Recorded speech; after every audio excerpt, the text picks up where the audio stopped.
크리스토퍼 콜럼버스, 그리고 이제 부제가 지상 낙원을 찾아서입니다. 지상 낙원을 찾으러 콜럼버스가 떠났다는 얘기죠.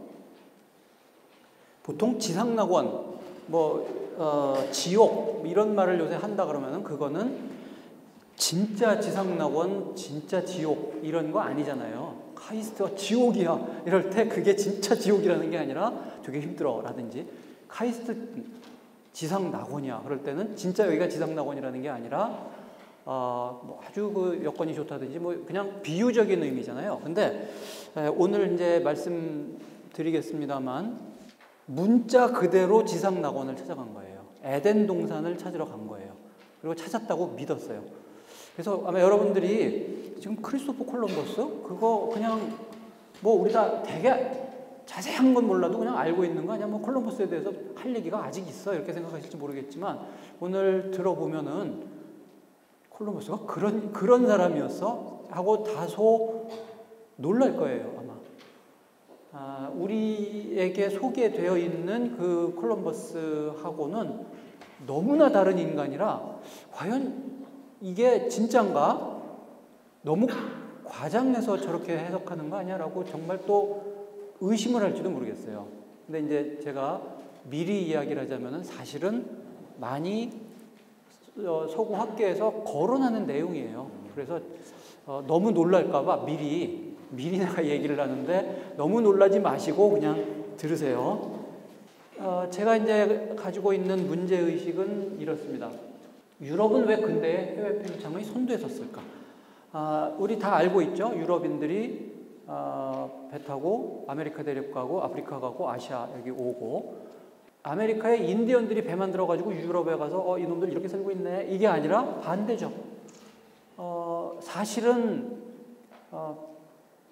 그 콜럼버스가 신대륙을 가기 전인 15세기 초만 하더라도 세계에서 가장 해양력이 강한 해군이든지 아니면 선박 모든 거 다 포함해서 해양력이라고 했을 때 가장 강력한 해양력을 가진 국가는 중국이었어요. 흔히 정화 이야기 많이 하죠. 중국은 그 정화의 해상력을 버리고 그 이후에 일종의 그 내향적이 되죠. 자기 스스로 바다를 버리고 그 중국 대륙 안으로 들어가 버려요. 그리고 이제 그에 뒤이어서 유럽인들이 전 세계 각지로 퍼져나가죠.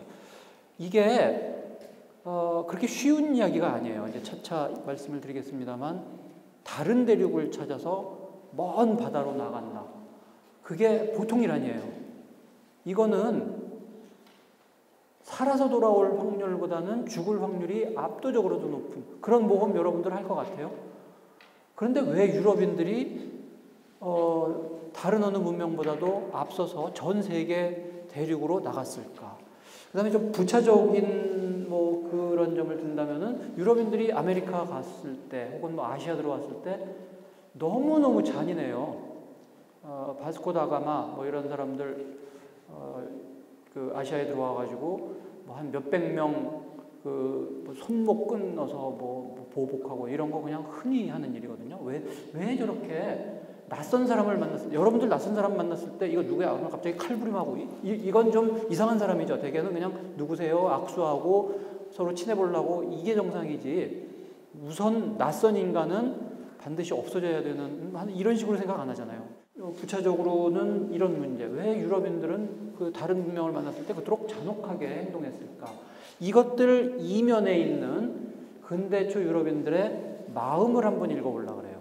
역사가들이 되게 이런저런 연구를 많이 하지만 최근 이제 역사 연구는 옛날 사람들의 마음, 넓게 이야기해서 마음, 그들의 생각, 감수성 이런 것까지도 이제 읽어보려고 노력을 하죠. 인간을 이해하려면 그런 면까지도 종합적으로 이해를 해야 되겠죠. 그래서 하여튼 근대 초에 이제 유럽이 세계로 이렇게 팽창해 나갈 때 그 사람들의 이 머릿속, 도대체 이게 무슨 생각을 하고 있었길래 이렇게 전 세계로 나가게 됐을까? 요거를 한번 밝혀보는 게 이제 제 문제의식입니다. 그래서 잡은 인물이 콜럼버스예요. 근데 이제 우리 이렇게 생각해 볼 수 있을 것 같아요. 콜럼버스라고 하는 한 인물, 물론 굉장히 중요한 역사적인 인물이지만, 그렇다고 해서 콜럼버스 한 사람을 그 사람을 연구해서 그 사람의 마음씨가 이렇구나, 뭐 어땠구나라는 걸 안다고 해서 근대초 유럽인들 일반의 어떤 심성 이런 거를 알 수 있을까? 뭐 우선 그거부터 한번 좀 따져봐야 되겠죠. 한 사람을 통해서 전체를 이해할 수 있을까? 경우에 따라서는 가능하죠. 어떤 현상을 전체적으로 이렇게 이해할 때 그야말로 그 전체를 이렇게 파악하는 틀을 만들어서 이렇구나. 유럽 근대 초의 역사가 이렇구나. 이들의 문화는 이렇구나. 뭐 이렇게 접근해 들어갈 수도 있겠죠. 그렇게 매크로하게 접근할 수도 있지만 마이크로하게 접근하는 것도 가능해요.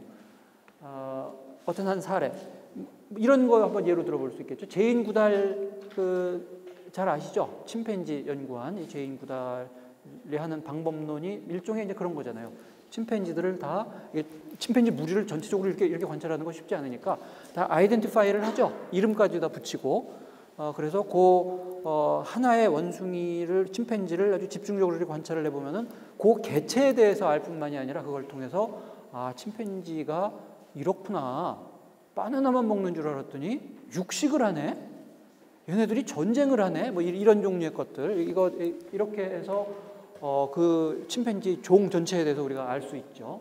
그런데 이제 다시 원래의 그 질문으로 돌아가서 그렇게 한 사례를 통해서 전체를 읽는 것이 가능하다고 하더라도 콜럼버스라고 하는 한 인물을 이해하는 것이 이 사회 전체를 이해하는데 도움이 될까?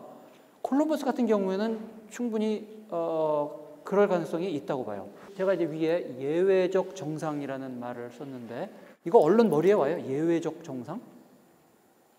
어떤 한 사람을 이렇게 우리가 관찰할 때 그 사람이 너무너무 이상한 사람이면은 그 사람 통해서 그 사회 이해할 수 없겠죠. 이건 광인이라든지 그래서 다른 사람과 전혀 틀려. 그래서 이 사람을 아무리 봐도 다른 사람을 이해할 수가 없어요. 이렇게 표현하면 어떨지 모르겠는데 너무 정상인 사람. 관찰이 안 돼. 그냥 그 흐름 속에 그냥 흘러가 버려가지고 도대체 누구랑 무슨 말다툼이라도 하고 뭐라도 해야 뭐가 이렇게 튀어나오죠. 그런데 그 시대와 불화하는 인간, 큰 흐름 속에서는 거기에 따라가고 있어. 큰 흐름 속에서는. 그러면서도 주변과 계속 갈등을 벌이고 거기에서 어떤 보이스를 내고 그래서 이 사람과 다른 사람들 사이에 어떤 틈새가 벌어지고 이럴 때 이제 그 틈새를 잘 관찰함으로써 이때의 이런 그 내면이 이렇구나 하는 걸 이제 끄집어 읽어낼 수가 있겠죠. 혹시 여러분들 중에 이런 책을 보신 사람이 있는지 모르겠는데 역사책인데 책 제목 참 재밌죠? 치즈와 구더기, 마이크로 히스토리라고 하는 거, 우리 미시사라고 번역을 하는데 이렇게 매크로한 큰 사회 현상으로 접근하는 게 아니라 지금 오늘 우리가 콜럼버스 보는 것처럼 아주 작은 하나의 사례, 15세기 이탈리아 어느 시골 마을의 어느 한 농민, 그 사람의 읽은 책, 그 사람의 재판 과정 이런 거를 읽어내서 이 시대의 유럽의 민중 문화와 엘리트 문화 사이의 갈등 이런 관계를 읽어내는 그런 아주 흥미로운 연구서예요. 하나의 비교 사례라고 한다면 아마 이런 책을 줄 수가 있을 건데 저도 이런 식의 방법론을 빌려와서 콜럼버스를 한번 새롭게 읽어보고자 합니다. 근데 이제 여전히 여러분들 그런 생각 많이 들 거예요. 글쎄 뭐 콜럼버스를 내가 직접 연구해 본 적은 없지만 어렸을 때 전기도 읽고 뭐 이런저런 역사책에도 나오고 그래서 콜럼버스 많이 아는데? 라고 생각하실 거예요. 최초로 신대륙 항해했다는 인물, 그 다음에 과학적 사고를 가지고 있어서 당대 다른 사람들은 다 미신적인 사고에 빠져 있었는데 이 사람은 굉장히 과학적이었다. 이런 이야기도 우리 알고 있고 또 굉장히 큰 용기를 가진 인물이다. 그래서 결과적으로 근대를 연 인물이다. 우리 이제 이렇게 이미지를 잡을 수가 있을 것 같아요. 어떻게 하다 보니까 이렇게 1, 2, 3, 4 이렇게 했는데 이 중에 3개는 통상적으로 맞고 하나는 틀려요. 마치 사지선 다 문제 내는 것 같네. 저 중에 하나는 틀려요. 뭐가 제일 틀릴 것 같아요? 어디? 여기죠. 네. 두 번째, 과학적인 사고. 그러면은 콜럼버스는 어떤 사고 방식을 한 사람이에요? 다른 사람들도 미신적이진 않았을 것 같습니다. 아, 예, 맞아요. 중고등학교 때 시험 볼 때 찍으면 항상 맞았죠. 그게 받쳐줘야 되는데. 근데 정확하게 말씀을 하신 거예요. 이 사람만 과학적 사고를 한 건 아니에요. 왜 지금도 어린이들이 보는 콜럼버스 전기에 그런 사파 들어가는지 모르겠네. 콜럼버스 시대에 다른 사람들이 다 이 지구를 어떻게 봤냐면 평평하다. 그래가지고 배 타고 멀리 이렇게 나가면은 그 바다 끝에는 이렇게 낭떠러지가 돼 있어가지고 여기 떨어진다고 믿었다. 그래서 그 멀리 항해하는 거를 다 기피했다. 그런데 콜럼버스는 아주 과학적인 인물이라 무슨 소리야? 지구는 구야, 구형이야. 그래서 이렇게 돌아가면 제자리로 돌아와. 라고 콜럼버스는 믿고 있었고 다른 사람들은 그렇지 않았다. 혹시 지금도 콜럼버스 전기에 그런 식으로 서술을 하나? 이게 사실 잘못된 거예요. 그 시대의 지구 구형설이라고 하는 거는 대부분의 교육받은 사람들 혹은 선원 이런 사람들에게는 상식 중에 상식이에요.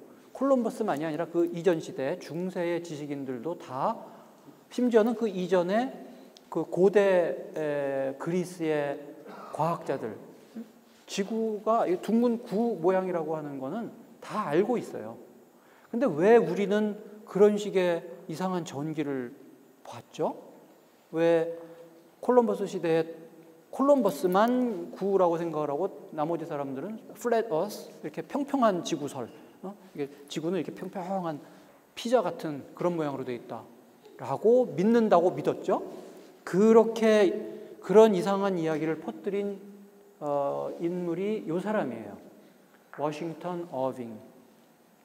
워싱턴 어빙은 미국 19세기 초에 미국의 문학인인데 스케치북 혹시 여러분들 중에 그런 이야기 소설 읽는 거 좋아하는 사람은 립 반 윙클이니 뭐 이런 거 혹시 보신 사람 있을지 모르겠어요. 그런 소설집 쓴 인물인데 이 사람이 여러 그 위인들의 전기를 썼는데 그 중에 대표적인 게 크리스토퍼 콜럼버스 전기예요. 근데 이 사람이 그렇게 그렸어. 콜럼버스만이 당대의 과학적이었고 나머지 사람들은 다 미신적인 사고에 빠져 있었다. 왜 그렇게 이야기를 했냐면은 콜럼버스를 띄워주기 위해서. 콜럼버스가 이제 그 미국의 어떤 그 선조, 미국의 역사의 제일 앞부분에 등장하는 중요한 인물이기 때문에 그 사람이 뭔가 이렇게 다른 사람들에 비해서 훨씬 뛰어난 그런 인물이라는 점을 강조하기 위해서 이제 다른 방식으로 다른 사람들은 다 미신에 빠져 있었다라고 이야기를 하죠. 현재 우리가 가지고 있는 콜럼버스에 대한 이미지 꼭 우리만이 아니라 20세기 내내 전 세계의 그 사람들이 콜럼버스는 이런 인물이라고 하는 그 이미지를 가지게 되는데 가장 큰 영향을 미친 인물이 아마 이 워싱턴 어빙일 거예요. 물론 지금은 이제 워싱턴 어빙의 책을 거의 아무도 안 보지만 이 사람이 만들어낸 그 이미지가 전 세계에 굉장히 널리 퍼져 있어가지고 우리가 이제 그런 이상한 이미지를 가지게 됐다고 할 수가 있습니다. 그런데 사실 콜럼버스에 대해서 우리가 그래서 많이 알고 있다고 생각하지만 잘 모르고 있고 혹은 잘못 알고 있는 점이 굉장히 많아요. 그리고 사실 이제 와서는 콜럼버스에 대해서 비교적 소상하게 이제 우리가 알고 있지만 그게 그렇게 오래전 이야기가 아니에요. 심지어는 20세기에 들어와서도 콜럼버스가 원래 어느 나라 사람인가 하는 게 여전히 미스테리였어요. 혹시 근데 지금 아시나? 콜럼버스 어느 나라 사람이에요? 고향이 어디예요? 영국이에요? 프랑스예요? 스페인이에요? 포르투갈이에요? 어디예요? 포르투갈. 어디? 이 학생은 어디? 다시 한 번만 해주실래요? 어느 나라 사람이에요? 이 중에 답이 있나요? 그냥 알아서 판단해 보세요. 이태리 그거 알아서 한 거예요? 찍은 거? 네? 찾아봤어요? 그럼 얘기를 준비까지 하고 이렇게 오시는구나. 저 놀라운 수강태도. 제노바 사람이에요. 이탈리아의 도시 제노바 사람. 그건 이제는 박수까지 쳐주시는데 나중에 인사 좀 꼭 해요.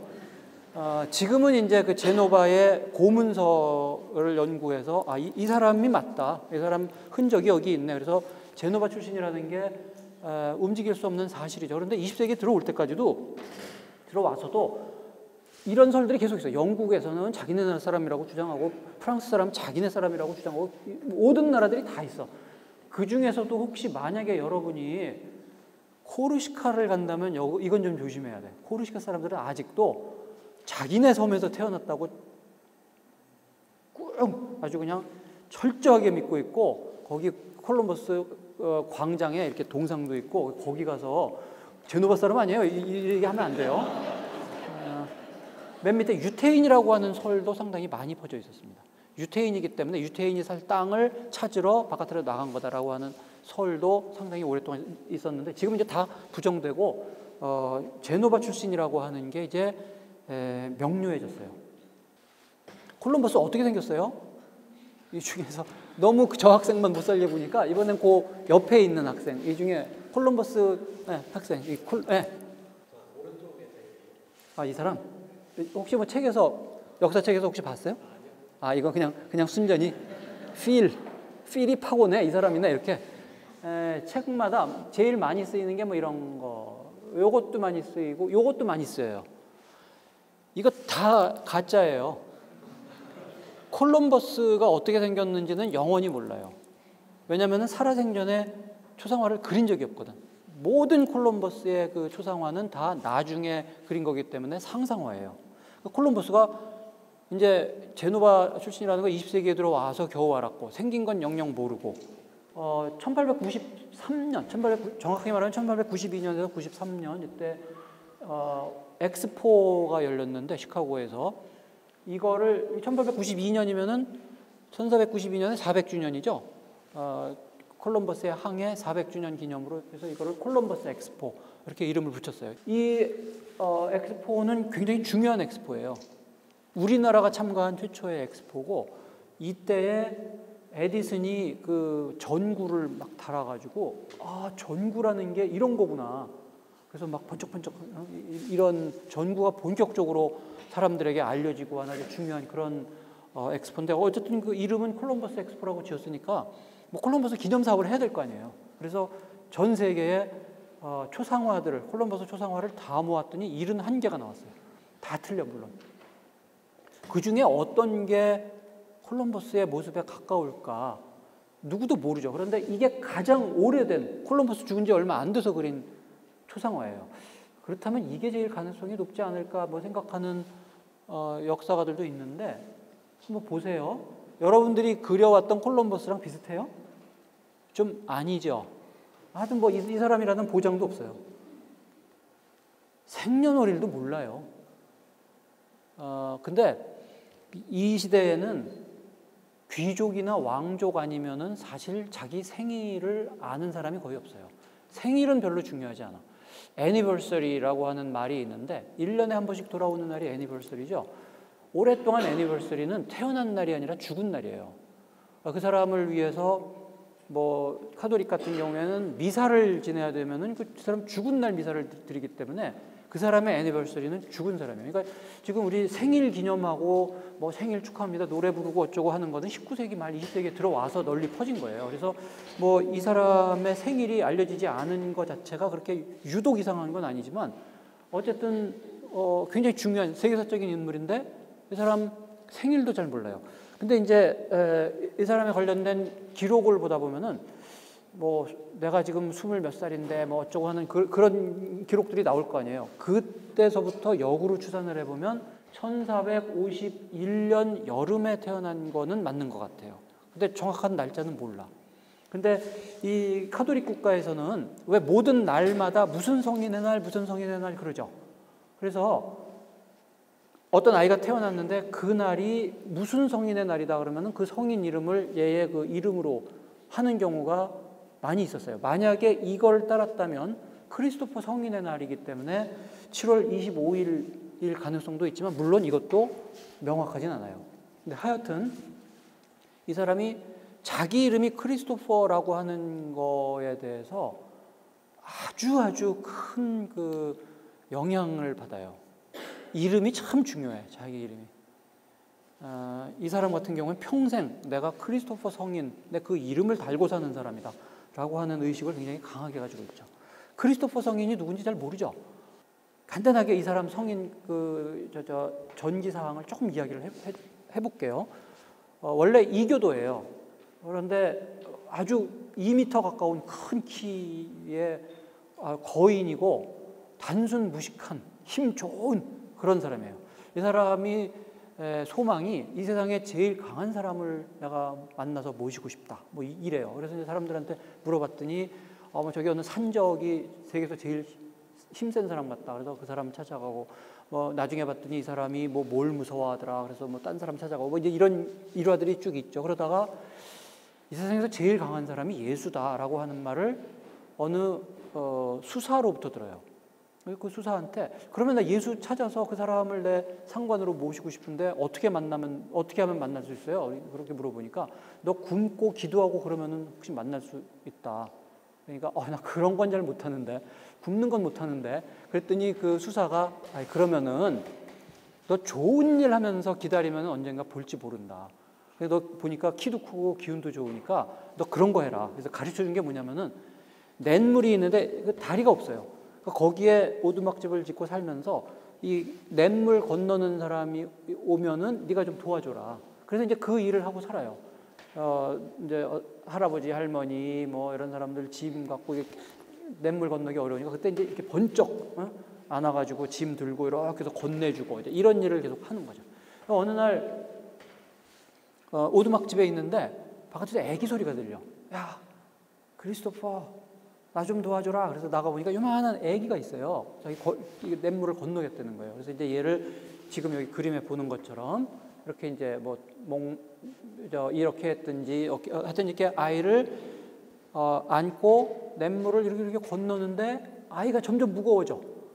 점점 무거워지고 나중에는 아주 지탱할 수 없을 정도로 무거워서 겨우겨우 강을 건너서 아이를 이렇게 내려놓으면서 야, 넌 정말 이 세상만큼이나 무겁구나 그랬더니 그 아이가 하는 말이 크리스토퍼, 내가 이 세상을 만들었느니라. 나중에 봤더니 이제 그게 예수야. 그래서 이제 너에게 어떤 능력을 주노라. 그래서 어떤 지팡이를 이렇게 꽂으니까 거기서 그게 살아나고 여러 가지 이제 이적을 보이고 나중에 순교한 그런 성인이에요.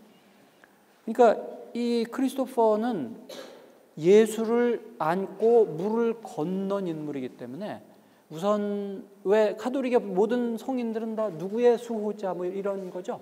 그래서 교통 이쪽에 그 수호 성인이에요. 그래서 혹시 여러분들이 이탈리아나 스페인이나 이런 카톨릭 국가에 가서 택시 타면은 이 크리스토퍼 성인 이게 이렇게 앞에 붙어 있든지 이런 걸 많이 봐요. 트럭 운전수들 이렇게. 근데 특히나 콜럼버스는 내가 예수를 안고 옮겼다라고 하는 생각을 그 성인의 영향을 받고 살아가는 사람이다. 이 생각을 굉장히 크게 가지고 있어서 예수라고 하는 그 종교 이거를 이 세상 끝까지 내가 가지고 가서 전파하겠노라 라고 하는 의식을 굉장히 강하게 가지고 살아요. 그러니까 나중에 다시 한번 저 뒷부분에 조금 다시 이야기할 기회가 있을 거예요. 현재까지 이제 알려진 이 사람의 전기사항을 보면은 집이 그렇게 잘 산 집이 아니에요. 아버지가 도메니코라고 하는 인물인데 모직물 직조공이에요. 그렇게 부유한 사람이 아니야. 그나마 이제 조금씩 가세가 폈지만 끝내 아주 큰 부자거나 이러지는 않아요. 아마 그랬기 때문에 콜럼버스가 자기 어렸을 때 얘기를 잘 안 했으리라고 또 이야기를 하죠. 왜냐하면 이제 어느 왕실에 가서 포르투갈이든지 스페인이든지 어느 왕실 가서 나를 도와달라고 이야기를 해야 되는데 자기가 번듯한 귀족이면 제가 그 전주이씨 몇 대손입니다 라든지 이렇게 멋있게 이야기를 할 텐데 저희 아버지가 제노바에서 직조공이었어요. 이런 이야기 할 필요가 없으니까 오히려 이제 안 했다는 거죠. 어떤 사람의 전기사항을 우리가 연구할 때 중요한 게 어떤 교육을 받았느냐죠. 이 사람의 아들이 아주 초인류는 아니지만 상당한 수준의 학자가 됐어요. 그 아들이 이제 자기 아버지 전기를 쓴 게 있어요. 굉장히 중요한 사료가 되겠죠. 근데 그 자료에 보면은 아버지가 파비아 대학을 나왔다라고 하는 말이 나와요. 이탈리아의 파비아 대학은 당대 최고의 명문이거든요. 그래서 역사가들이 바비아 대학에 가서 그걸 샅샅이 다 뒤졌는데 안 나와요. 나올 수가 없어. 실제 나올 수가 없어. 그래서 이제 요즘 역사가 중에는 그렇게 해석하는 사람이 있어요. 이 제노바에 가난한 직조공 그 아이들을 가르치는 일종의 자원봉사 학교. 요게 비코 데 파비아 거리 여기 그 학교가 있었는데 여기에서 아마 읽고 쓰기를 배운 거를 아들이 우리 아버지 파비아 대학교 나왔어요라고 알고 썼는지 알면서도 의도적으로 이렇게 우리 아버지 그 대학 나왔다고 인류 대학 나왔다고 해야지 카이스트 나왔다고 해야지 이렇게 한 건지 아니면 진짜 몰라서 그랬는지 이러지 않았느냐고 생각을 하고 있습니다. 그건 모르죠. 이게 중요한 게 뭐냐면은 그렇다면 이제 대학 안 나온 건 분명해요. 이 사람은 혼자 공부한 거예요. 혼자 공부를 해서 이 사람의 사고가 형성이 됐다는 걸 알 수가 있죠. 어렸을 때부터 대학을 가지를 못하고 어렸을 때부터 선원 생활을 했어요. 그래서 지중해도 많이 돌아다니고 아이슬란드, 아프리카 해안 뭐 이런 항해를 많이 했으니까 바다에 대해서 물론 잘 알겠죠. 그러다가 포르투갈 해안에서 난파해가지고 가까스로 상륙해서 리스본에 이제 간 것으로 돼 있어요. 거기에는 이 사람 동생이 이미 거주해 있어가지고 동생과 함께 뭐 몇 가지 그 사업을 하다가 거기서 다시 또 해운업을 시작하고 그리고 그곳에서 펠리파 무니스라고 하는 여인과 결혼을 한 것으로 되어 있죠. 이 펠리파 무니스라는 여인이 도대체 어떤 사람일까? 생각보다 신분이 높아요. 이 사람이 그 마데이라라고 아프리카 저 서쪽에 있는 섬이거든요. 이걸 식민화하는데 주도적이었던 그런 집안이에요. 그러다 보니까 이 집안이 포르투갈 왕실과 연결이 되어 있어가지고 그 왕실에 소장되어 있는 고급 정보들을 굉장히 많이 접할 수 있었다라고 이제 추론을 하죠. 포르투갈이든 스페인이든 해외 개척이 국가적으로 가장 중요한 사업이었기 때문에 항로, 뭐 지도, 뭐 이런 정보가 가장 중요한 그 비밀이에요. 철저하게 숨기죠. 내부 정보인데 어쨌든 이렇게 해서 접근한 것이 콜럼버스가 뭔가 이렇게 자신의 사업 구상을 하고 하는데 굉장히 중요한 역할을 했으리라고 보통 이제 이야기를 합니다. 그러니까 하여튼 이제 선원으로서는 상당한 지위에 오른 다음에 결혼을 한 것은 분명하죠. 그러고 나서는 이제 프로젝트를 만드는 거예요. 자기가 혼자 이런저런 정보도 얻고 공부도 하고 이러면서 하여튼 당대 가장 중요한 목표는 아시아로 가는 거예요. 아시아가 가장 당시로서는 훨씬 부유하고 여러분들 그 마르코 폴로 동방견문록 혹시 봤어요?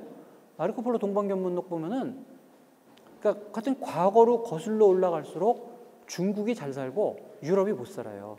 마르코 폴로만 하더라도 무지무지하게 못 사는 대륙의 여행자가 아주 잘 사는 중국을 보고 온 여행기거든요. 적어도 이 시기까지도 마찬가지예요. 유럽인들은 빨리 아시아에 가서 아시아의 그 고급 향신료들, 뭐 직물 이런 거를 얻어와야지. 그러면 대박 뭐 이러던 때거든요. 그래서 아시아로 가려고 하는 그거를 계속 시행 중인데 굉장히 많이 실패하죠. 그런데 이제 콜럼버스는 뭐 우리 잘 알죠? 생각의 전환, 발상의 전환, 뭐 이렇게 이야기할 수 있을 것 같아요. 이렇게 남쪽으로 내려가서 이렇게 동쪽으로 이렇게 그 희망봉 뭐 여기까지 내려가서 이렇게 돌아가는 거 이거 너무 위험하다. 열대 바다를 항해하는 거 이거 너무 어렵고 그런데 서쪽으로 가면 더 빨리 간다라고 하는 자기 구상을 이제 한 거예요. 정말 그런지 아닌지 그 당시 상황에서는 아무도 모르지. 근데 어쨌든 자기는 그런 프로젝트를 만들어서 이제 하려고 하는 거예요. 근데 이 선단을 꾸려가지고 배도 몇 척 있어야 되고 거기 선원들 모아야 되고 보급 싣고 그러고서는 사업을 한다면은 이건 굉장히 큰 돈이 들겠죠. 굉장히 큰 프로젝트예요. 그러니까 이거를 지원해 줄 수 있는 건 왕실밖에 없어. 그러니까 이제 왕실에 가서 그걸 들이미는 거예요. 프로젝트.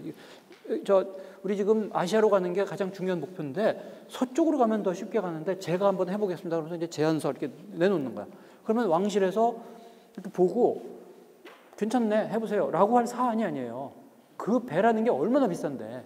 그러니까 위원회를 만들겠죠. 심사위원회를 만들어서 이런 제안이 들어왔는데 한번 검토해 보세요. 검토를 한 거야. 번번이 기각돼요. 번번이. 실현 가능성이 없다. 이러면 다 죽는다. 우리는 알고 있죠. 진짜 아시아가 굉장히 멀다는 걸. 마침 거기에 아메리카 대륙, 누구도 모르던 아메리카 대륙이 있으니까 이 사람이 살았지. 진짜 아메리카 대륙이 당신은 몰랐는데 그 아메리카 대륙 없이 아시아까지 가려고 한다면은 죽겠죠. 그러니까 당대의 그 위원회에 참여했던 학자들, 뭐 선원들, 천문학자, 뭐 이런 사람들의 판단이 훨씬 정확한 거예요. 못 간다. 서쪽으로 이 사람이 계산한 이거에 따라서 이렇게 가면은 중간에 물 떨어지고 식량 떨어지고 못 돌아와서 죽는다. 이거 불가능하다. 그래서 계속 기각당해요. 그러다가 스페인에도 이제 들이밀었는데 거기서도 마찬가지예요. 처음에 포르투갈, 그다음에 스페인, 나중에 영국, 프랑스 왕실에까지 계속 이 제안서를 들이밀려고 이제 그런 거야. 1492년 요쯤에 스페인 왕실에 다시 그걸 들이밀어서 자기 프로젝트를 하게 해달라고 그러는데 물론 이때도 처음에 기각당하죠. 그래서 스페인에서도 이제 글렀구나.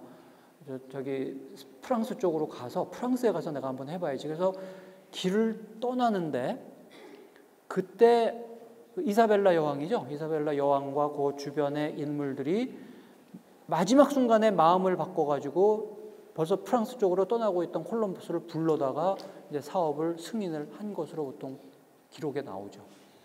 1492년 우리는 이제 콜럼버스의 해라는 걸 알아요. 이 1492년은 스페인사에서 가장 중요한 해예요. 결정적인 해. 그게 꼭 콜럼버스 때문에 그런 것만이 아니고 지금 이런 역사 사실을 아마 잘 아는 사람이 많지는 않을 것 같은데 스페인이 굉장히 오랫동안 이슬람권의 지배를 받았어요. 그죠? 이슬람 세력이 이렇게 저 중동 지역에서부터 아프리카 북부를 석권하고 지브롤터 해협 넘어서 스페인을 정복을 하죠. 8세기에.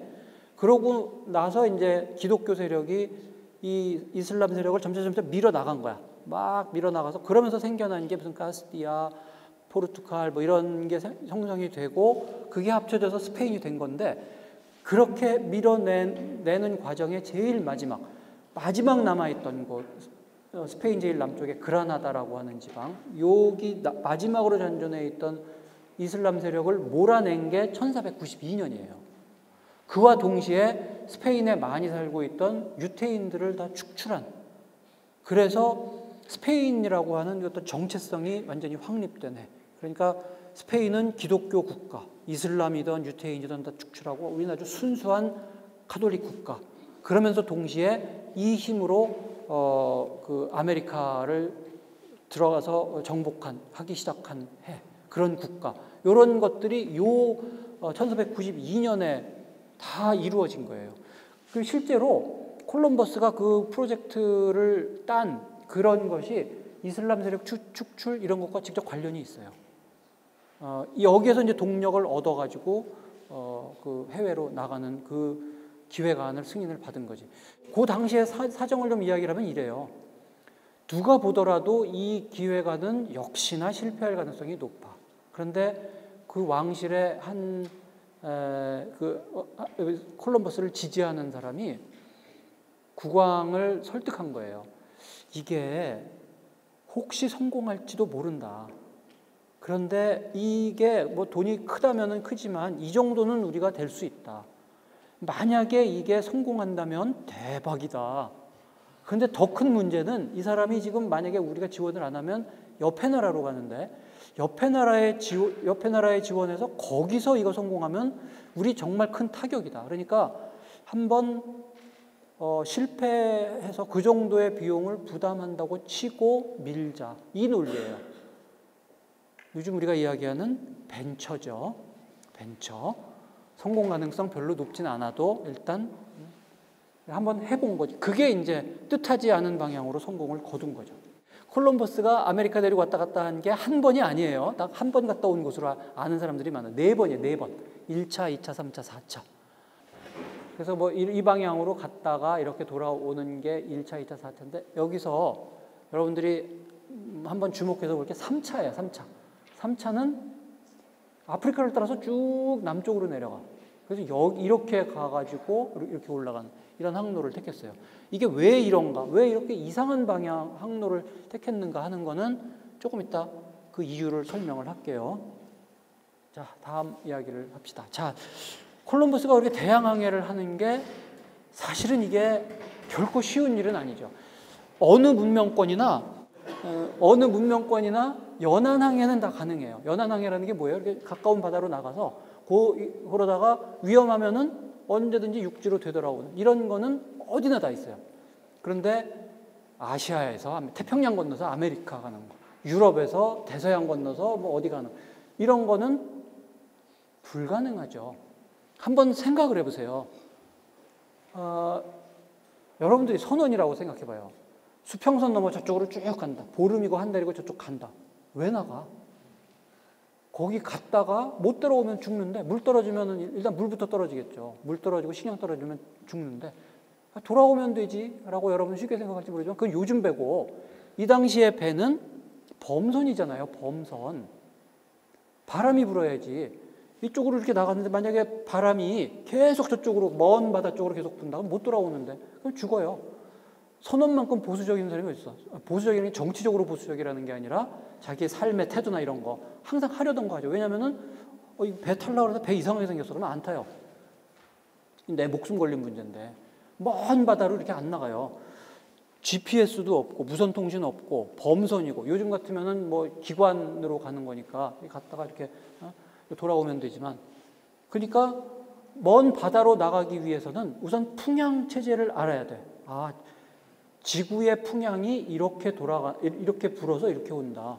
이거에 대한 확신이 있어야 어떻게 갔다 어떻게 온다라고 하는 거를 알고 떠나야 되고, 나아가서 지구 형상에 대한 이해가 필요해요. 지구가 이렇게 생겼고 바람이 그 위에서 이렇게 불고 그래서 이렇게 온다. 이거를 자기가 그 체계를 짠 거죠.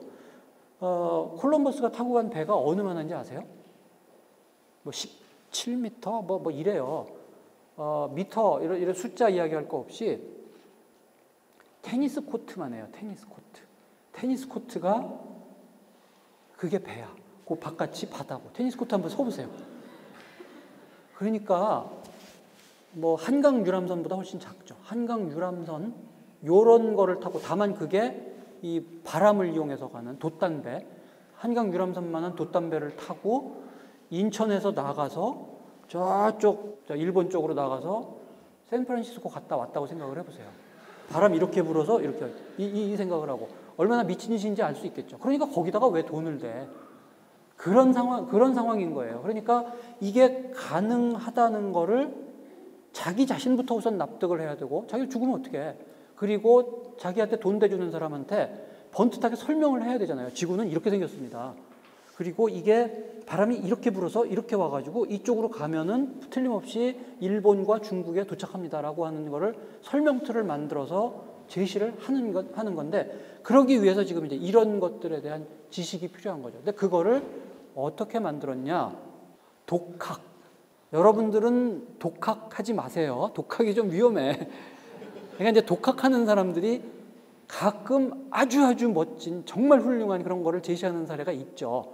0.0001% 정도 될래나 세상을 뒤집어 엎을 뭔가 그런 거 내놓는 경우가 가끔 있겠지만 대개는 좀 웃기죠. 그죠? 그러니까 다 이게 학교에서 스승도 있고 같이 공부하는 동학도 있고 디스커션도 하고 지혜의 향연도 좀 가끔 가서 이렇게 들어보고 이러면서 이렇게 좀, 물론 자기가 혼자 공부하고 자기가 뭐 만들어가는 거긴 하지만 일단 배우는 과정에서는 같이 공부하는 게 좋아요.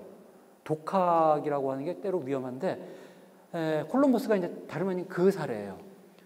책을 굉장히 많이 가지고 있어요. 이 시대의 책이, 이게 지금 유럽에서 구텐베르크 그 시대 아니에요. 초기의 책들이에요. 이 책들은 지금도 구텐베르크 성경 같은 거 정말 비싸죠. 지금 당연히 뭐 더 비싸죠. 그 시대로 돌아가도 책이라고 하는 거는 아무나 가질 수 있는 게 아니에요. 귀족들이 아주 굉장히 큰 돈 들여서 요즘 같으면 아마 그 한 권에 글쎄 뭐 그냥 대충 이야기를 하자면은 한 권에 무슨 뭐 5만 원, 10만 원 이 정도가 아닐 거예요. 50만 원, 60만 원 이럴 거야. 책 한 권에. 그런 급이야. 그래서 이게 학자도 아니고 귀족도 아닌데 일반인이 책을 이렇게 많이 가지고 있다는 것 자체가 굉장히 이상한 현상이에요. 현재 콜럼버스가 소장한 책들이 많이 없어졌는데 그래도 굉장히 많은 책이 남아서 지금 스페인에 콜럼버스 문고, 그래서 이 콜럼버스가 이 책을 가지고 있었다라고 하는 게 지금 알려져 있어요. 더 그런 거는 이 시대의 책이라고 하는 건 워낙 고가고 이래서 이렇게 놓고 눈으로 보고 이렇게 넘기고 이러는 거지. 거기다가 이게 찍찍찍 옆에다가 주 달고 이러는 때가 아니거든요. 근데 이 사람은 옆에다가 줄을 마음대로 달아 막. 그런데 그러니까 이제 우리가 알죠. 그 책에 이렇게 줄을 달았어. 근데 오늘날 연구자들이 이렇게 보면 야, 이걸 이렇게 읽었네. 아, 이거 이렇게 오해하셨네. 이걸 우리가 이제 알고 있죠. 항상 자신에게 유리하게 이해를 하려고 그래요. 자기한테 유리한 게 나오면 왔어 이거야 하고 이제 거기다가 잠깐 뭐 책 이야기는 조금 이따 다시 나오지만 또 당대 지식인들하고 그 서신 교환도 해요. 그래서 토스카넬리라고 하는 학자로부터 편지를 받았는데 서쪽으로 5,000마일을 항해하면 항저우 중국 여기에 도착하고 그 전에 시팡구 또는 지팡구 이걸 만난다. 지팡구가 어디예요? 일본이에요. 일본의 옛날 이름이. 일본을 만난다. 물론 이제 그래서 이 사람이 읽은 거를 보면 물론 당연히 아까도 이야기했지만 지구구형설이라는 걸 벌써 알고 있고 이게 문제가 아니라 이 지구구형설은 뭐 책을 통해서 지구가 둥글다라는 걸 깨달았다. 이거는 전혀 지금 문제가 되지도 않고 이미 알고 있었고 가장 중요한 건 지구 크기예요. 지구 크기가 작다. 지구가 엄청나게 크면 이쪽 대륙에서 저쪽 대륙으로 가는 이거 자체가 커지겠죠. 지구가 작으면은 항해 거리가 작아지겠고 또 하나 문제는 뭐냐면은 실제 이 지구상에 땅이 더 넓어요? 바다가 더 넓어요? 바다가 더 넓죠. 몇 대 몇 정도 돼요? 70%가 물인가? 뭐 그렇지 않나? 맞아요?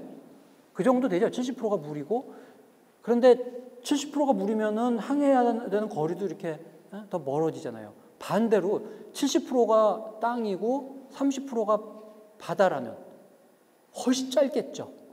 근데 당대 사람들은 그건 잘 모르잖아. 지구가 더 그 지구 전체 중에 땅의 면적이 더 넓은지 바다의 면적이 더 넓은지 이게 중세 지리학 같은 데 굉장히 논란이 되고 있어요. 그래서 누구는 대부분이 육지다라고 주장하는 학자도 있고 아니다. 물이 훨씬 더 넓다 이렇게 주장하는 사람도 있고. 그런데 이제 두 가지 설들이 다 나오는데 콜럼버스는 읽다가 바다가 훨씬 더 넓다 그러면 이제 넘어가 그냥 재미없다 넘어가다가 땅과 바다의 비율이 6대 1이다 그러면 왔다 이거다 거기다 이제 표시하죠. 그 중에 이 사람이 읽은 책 중에 가장 중요한 책이 임하고 문디라고 하는 책이에요. 세상의 이미지 몽드, 불어로 하면 르몽드 정도 되겠죠.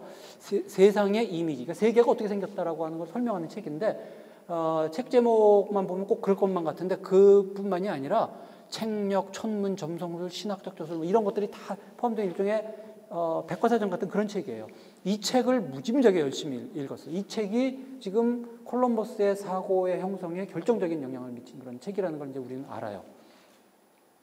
피에르 다이라고 하는 추기경이 쓴 책이에요. 자, 이거 잘 보여요? 이게 텍스트고 옆에 이게 주예요, 주. 엄청나게 달았죠? 지금은 그래서 이 콜럼버스가 줄을 단 내용만 다 모아서 편집되어 있고 그래서 이 사람이 이런 식의 사고가 형성됐다 하는 거를 이제 알죠. 이 임하고 문디에는 라틴어로 근데 정확한 라틴어가 아니라 뭔가 약간 이상한 라틴어로 쓴 주석이 898개. 그리고 그 중에서도 특히 이 책의 8장. 그래서 이 책의 8장이 결국 콜럼버스 그 지구관, 세계관의 핵심이에요. 근데 그 책이 내용이 피에르 다이라고 하는 사람이 썼다고 그러지만 이 사람이 쓴 게 아니라 옛날에는 어디 남의 책 내용을 이렇게 가져오는 거에 대해서 전혀 양심의 가책 같은 게 없던 시대예요. 오히려 잘하고 있죠. 아, 이 훌륭한 내용을 내가 다시 한번 소개하네. 이래서 요즘 같으면 이러면은 교수인데 이러면 잘리죠. 근데 이때는 로저 베이컨 책 내용을 그냥 거의 표절 그대로 가지고 왔어요. 이제 프랜시스 베이컨 말고 중세 때 철학자 로저 베이컨이 있어요. 로저 베이컨은 그러면 창의적이냐? 아니에요. 이 사람은 또 아랍 천문학자 알프라가누스의 이 좋은 거를 내가 소개해야지. 그래도 그대로 또 가지고 온 거야. 그래서 콜럼버스 사고의 그 연원을 거슬러 올라가면 사실은 이제 아랍 지리학에 닿아요. 여기가 이제 문제 이거야. 지구가 아주 작다. 거기다 6대1, 7분의 6이 육지다. 그래서 아조레스 제도는 이제 조금 이따 지도를 보여줄게요. 여기에서 아시아까지는 금방 간다라고 이제 자기가 판단을 한 거죠. 그 외에도 피콜로미니의 책, 무슨 마르코 폴로, 플루타르코스, 플리니 뭐 이런 저자들의 책들을 열심히 읽고 거기에 지금 어떠한 줄을 달았다라고 하는 걸 이제 우리는 요즘 다 알고 있습니다. 자, 이게 다시 한번 보죠. 줄을 이렇게 달았어요. 이 책을 이렇게 읽고 이게 요거 뭘까요? 뭐로 보여요? 손가락이에요. 손가락. 이 부분이 정말 중요하다라고 하는 게 나오면 콜럼버스는 손가락을 이렇게 그려요. 요즘은 왜 폰트 이렇게 찾아보면은 뭐 이런 표시 뭐 있잖아요. 그거에 아마 원래 저런 모양이죠. 이렇게 여기 나중에 여기 다시 봐야지.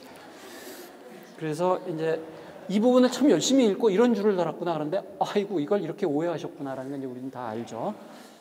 그래서 콜럼버스가 머릿속에 이제 만들어낸 이런 식으로 독학으로 만들어낸 세계관이 이래요. 지금 이제 바깥에 실제 세계가 이렇게 있죠. 여기가 이제 유럽이에요. 이게 일본이야. 참 가까이도 있죠. 이게 중국이야. 이게 중국이고 이게 일본. 카나리아 제도, 마데이라, 아조레스 이 정도면은 이미 스페인에서 유럽인들이 여기는 이렇게 마음대로 항해를 하던 때거든요. 이게 일본이면 정말 금방 가네. 이거를 들이민 거예요. 그러니까 여기 일본 가고 그 다음에 중국 가고 이렇게 해서 뭐 여기 자바가 여기 있고 뭐 인도까지도 갈 수 있고 이런 식으로 이제 지도를 그린 거죠. 이렇게 생각을 하고 있어요. 이게 콜럼버스의 세계관이에요. 이런 세계관하고 문제는 이제 이 사람이 세계를 이런 식으로 그렸다 하는 게 중요한 게 아니라 그것도 중요하죠. 그거가 단순히 지구는 이렇게 생겼다 정도가 아니라 굉장히 특이한 종교적인 사고하고 지리적인 내용하고 결합되어 있어요. 그것 이제 차차 설명을 하겠지만 간단하게 하나의 사례만 이 사람이 얼마나 특이한 사고를 가지고 있었는가 하나의 사례만 이야기를 하자면 일종의 무당 같은 그런 모습을 자주 연출을 해요. 4차 항해 때 폭풍우를 만났어. 항해하다가 바다에서 막 저쪽에서 막 이렇게 회오를 막 이런 게 이제 막 폭풍우가 밀려오고 있어. 잘못하면 거기 휩쓸리면 다 죽어요. 그랬더니 그 상황에서 이제 콜럼버스가 딱 내가 해결해 주마 그러면서 갑판에 나오더니 칼을 들고 옆에 성경 들고 그래서 성경에 이런 부분을 읽어요. 예수가 갈릴리에서 폭풍우를 다스리는 장면 이걸 멋있게 쫙 읽고 칼을 번쩍 들더니 십자가를 하늘에 딱 긋고 우리 배를 쭉 이게 뭐 하는지 대충 감 잡히죠. 그랬더니 또 그 폭풍우가 또 비껴가.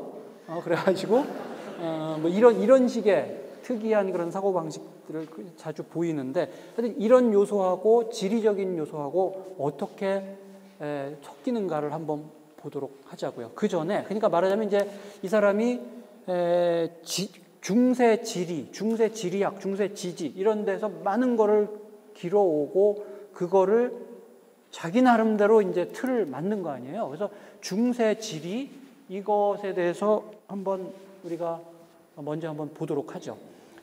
중세 지도가 꽤 많이 남아 있어요. 중세 때 지도. 그 중에 제일 유명한 것 중에 하나가 이제 이거예요. 앱스토르프 지도. 한번 한 1, 2분 잘 한번 보실래요?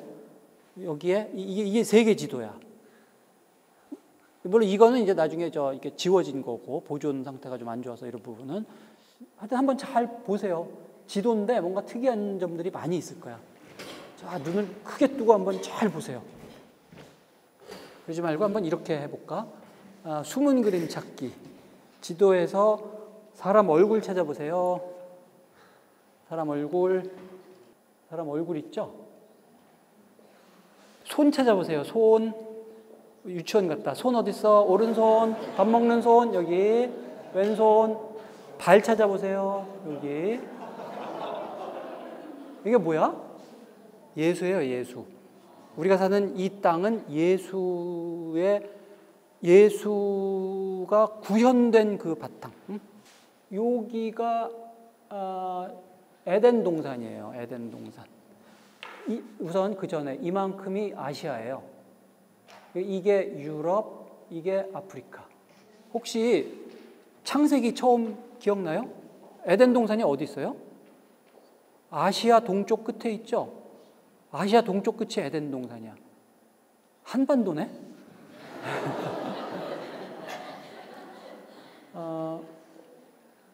지금 기독교에서는 죽은 다음에 가는 여러분 같이 서원한 사람들 이렇게 나중에 가는 천국, 그거는 장소예요, 상태예요. 진짜 어디에 있어? 잘 모르겠죠. 근데 성경을 문자 그대로 있는 그대로 믿는 이 당시에서 본다면은 에덴 동산은 아시아에 있어요. 구체적으로 어디 있어? 그러니까 지도에 여기다 그려. 지도인데 에덴 동산, 바빌론, 무슨 성경에 나오는 그런 사건들이 아시아에 많이 분포가 되어 있어요. 그리고 지도의 한복판에는 뭐가 있냐면은 예루살렘. 옴팔로스라는 말 혹시 무슨 말인지 알아요? 배꼽, 세계의 중심. 여기는 이게 있어. 그리고 여기가 유럽, 현재 자기네들이 사는 그 유럽이야. 그렇다고 한다면 이거는 중세 지도는 그래서 이렇게 보면은 지도를 빙자한 만화라고 하는 해설을 하는 사람도 있는데 정말 여러 가지 것들이 많이 있지. 그러니까 실제 지리적인 영국이 여기 있고 스페인이 어디 있고 이런 것뿐만이 아니라 성경상의 사건, 그 성경에서 어떤 사건이 일어난 지리 이런 것들이 여기 다 지금 이렇게 그려져 있어요. 에덴 동산에서 시작해가지고 그렇게 본다면 이거는 단순히 공간을 그리는 게 아니라 여기에서부터 인류에게 일어난 사건들이 이렇게 벌어져서 우리가 사는 오늘 여기까지 왔다라고 하는 일종의 성경적인 관점에서 해석한 시공간이에요. 역사가 이렇게 공간과 시간을 흘러서 여기에 이렇게 왔다. 위에서 밑으로 이렇게 흘러내려왔다. 문제의식은 우리는 다시 올라가야 된다. 이렇게 되겠죠. 어떤 그 종교적인 그런 의미를 띠고 있어요. 이 중세 지도라고 하는 거는. 그래서 굉장히 많은 해석들이 가능하죠. 근데 이렇게 놓고 본다면 우선 방위를 한번 생각해 보세요. 오늘날의 지도와 좀 다르죠. 그렇게 본다면. 동쪽이 어디예요? 동쪽이 여기죠. 요즘 지도는 동서남북 이렇잖아요. 그런데 동서남북 이렇게 되겠죠. 지도에서 동쪽이 위가 아니라 오른쪽으로 간 거는 근대 들어와서예요. 중세 지도는 다 동쪽이 이 위야. 동쪽이라는 말이 영어로 뭐예요? 이스트는 너무 쉬운 단어고 그거보다 조금 어려운 단어. 오리엔테이션. 동쪽 방향 찾기. 오리엔테이션이 이쪽으로 나 있어. 왜 위지? 이거는 단순히 방향으로서의 위가 아니라 도덕적, 정신적 가치로서 위예요. 여기에서부터 가장 고상한, 고귀한 에덴 동산에서부터 쭉 타락의 역사가 진행된 거고 여기가 가장 고상한, 높은 방위. 이렇기 때문에 오리엔테이션 자체가 지금 이쪽으로 가 있는 거죠. 한번 정리해 볼까요? 그러니까 아주 단순하게 도상으로 나타내면 되게 이런 식이야. 근데 이거를 TO 맵이라고도 하고 TO지도 혹은 바퀴처럼 생겼다 그래서 휠 맵이라고도 하는데 3대륙, 인간이 사는 3대륙이 이렇게 아시아, 유럽, 아프리카 이렇게 있고 이 둘레를 오션이 둘러막고 있어요. 이때 오션이라고 하는 거는 항해가 불가능한 우리가 살아가는 세계를 둘러싸고 있는 큰 바다. 그리고 이 T자 모양의 물길이 이제 나뉘는데 이게 뭐가 되나? 나일강하고 도나우강 이게 만난다고 생각을 했고 이게 지중해예요. 이게 이렇게 T자 모양을 그리고 있고 그리고 더 본다면은 아시아는 왜 저 노아의 대홍수 이후에 노아 아들 3명이 있잖아요. 그래서 노아의 아들한테 그 중에 셈이 아시아로 가서 이제 말하자면 아시아에 사는 사람들은 셈의 후손. 그 다음에 아프리카는 함이 가서 함의 후손이 아프리카인. 그리고 야벳의 후손이 현재 유럽에 사는 사람들. 이런 식으로 지금 세계를 개념화하고 있는 거예요. 그러니까 아메리카 대륙이 발견됐을 때 얼마나 놀랐겠어요. 아니 그러면 뭐지 거기는? 거기는 뭐야? 그러면은 그 당시에 굉장히 심각한 신학적인 문제가 많이 제기됐어요. 그러면은 하느님은 천지창조를 2번 했나? 그리고 거기 있던 사람들은 뭐지? 인간을 2번 창조하셨나?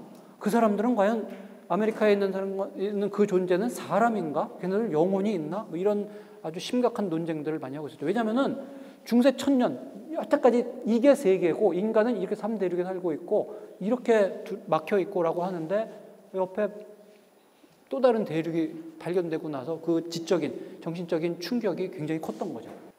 이런 식의 그 지식에서 이제 끄집어 온 거예요. 그 콜럼버스가. 다시 정리하면 아시아의 동쪽 끝에 에덴 동산이 있는데 이거는 상상이 아니라 실제예요, 실제. 왜냐하면 성경에 그게 나오니까. 예루살렘 바벨탑 같은 거 이런 좀 전에 본 게 앱스토르프 지도고 그 외에도 뭐 헤러포드 지도 이런 중세 여러 지도들이 지금 많이 남아 있습니다.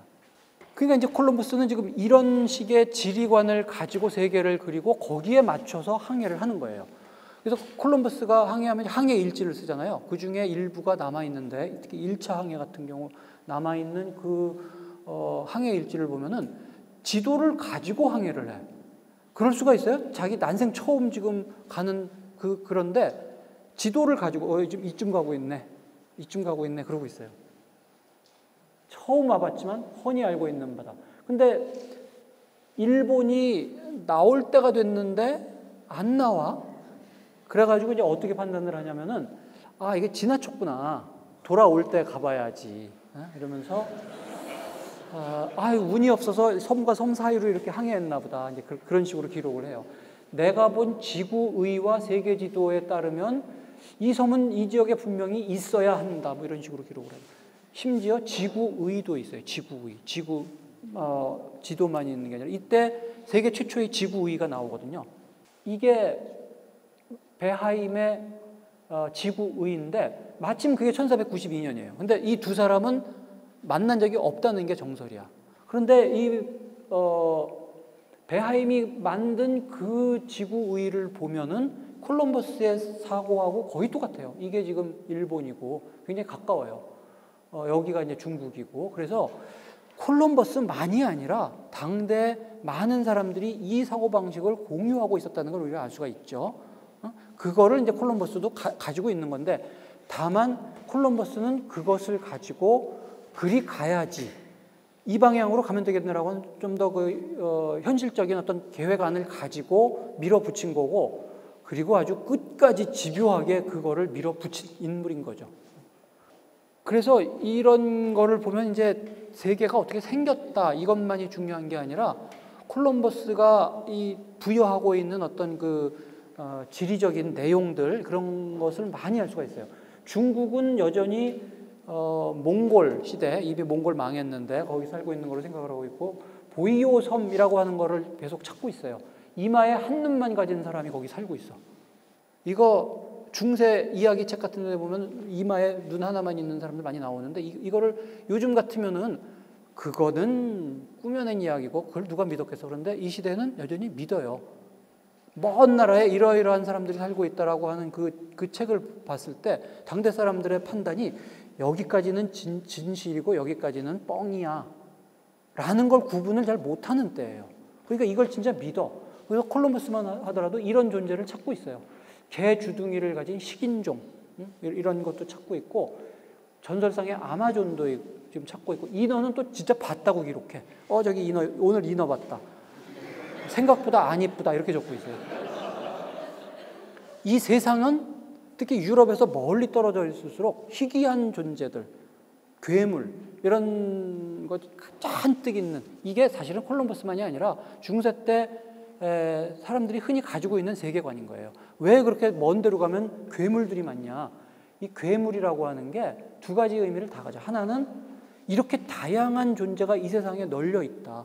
이게 신의 창조가 이렇게 풍요롭다 하는 것을 보여주는 증거로 사용되기도 하고, 동시에 인간에 대한 경고, 기독교를 안 믿고 악하게 살고 이러면은 인간과 점점 멀어지는 어떤 그런 형태를 띠게 된다. 이 두 가지 의미를 다 가지게 되죠.